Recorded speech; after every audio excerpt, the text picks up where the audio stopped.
days, payday, swipe my card, then I do the nay-nay. Digestion starts in the mouth, also known as the oral cavity, where mastication occurs. This is the process of chewing and mechanically breaking down the food bolus.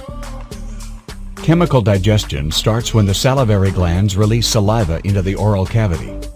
Saliva is rich in amylase, an enzyme that breaks down carbohydrates. After the bolus has been broken down adequately, swallowing begins. The food bolus passes through the pharynx and into the esophagus. Peristalsis, which is rhythmic contractions of the muscle layers, pushes the bolus down the esophagus. The bolus passes into the stomach through the lower esophageal sphincter. This sphincter normally remains closed, preventing reflux of the stomach contents.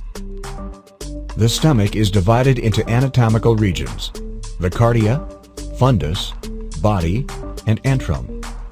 The muscular outlet of the stomach is called the pylorus. The surface of the lumen is covered in folds called rugae. Peristaltic contractions continue in the stomach, churning and mixing the food bolus with hydrochloric acid and the digestive enzyme pepsin. Neural and hormonal stimulation causes the release of pepsin by the stomach, which starts the chemical digestion of proteins. This helps reduce the bolus to a fluid-like substance called chyme.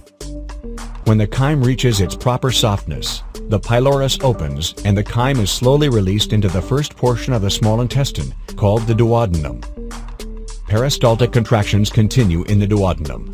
It is within the duodenum that the chyme mixes with pancreatic juice and bile. The process of digestion causes neural and hormonal stimulation of the pancreas to release pancreatic juice. Specialized pancreatic cells produce the pancreatic juice.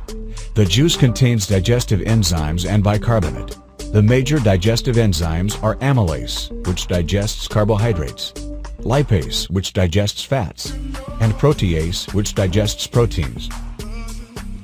When pancreatic cells release the juice, it flows through tiny pancreatic ducts, which lead to the main pancreatic and accessory pancreatic ducts.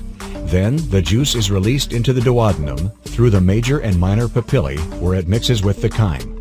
In order to protect the pancreas, protease is released in an inactive form and is activated once it reaches the duodenum.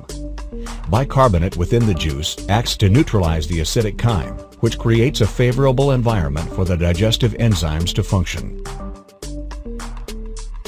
Located above and in front of the pancreas, the liver has many roles, including the maintenance of metabolic homeostasis. The liver maintains this because it receives most of the blood flow via the portal venous system from the small and large intestines. This blood contains nutrients absorbed during digestion. The liver processes these nutrients and vitamins and helps detoxify the blood passing through the portal venous system. Another role of the liver is the production of bile, which is a liquid that contains bile salts and other substances. Bile salts emulsify fat within the small intestine. Liver cells, known as hepatocytes, secrete the constituents of bile into tiny bile canaliculi, which flows into larger hepatic ductules that eventually combine to form the right and left hepatic ducts. Bile then flows into the common hepatic duct and cystic duct, where it enters the gallbladder to be concentrated and stored. During digestion, the gallbladder contracts and pushes the bile through the cystic duct and common bile duct, where they join the pancreatic duct at the hepatopancreatic ampulla. The bile then empties into the duodenum through the major papilla. The bile mixes with the chyme and helps to digest fat. The chyme continues to mix with the digestive enzymes as it moves through the duodenum and into the jejunum, the second portion of the small intestine. Nutrients from the digested food are absorbed into the bloodstream in the jejunum. The bolus moves through the jejunum and reaches the ileum, where there is more nutrient absorption.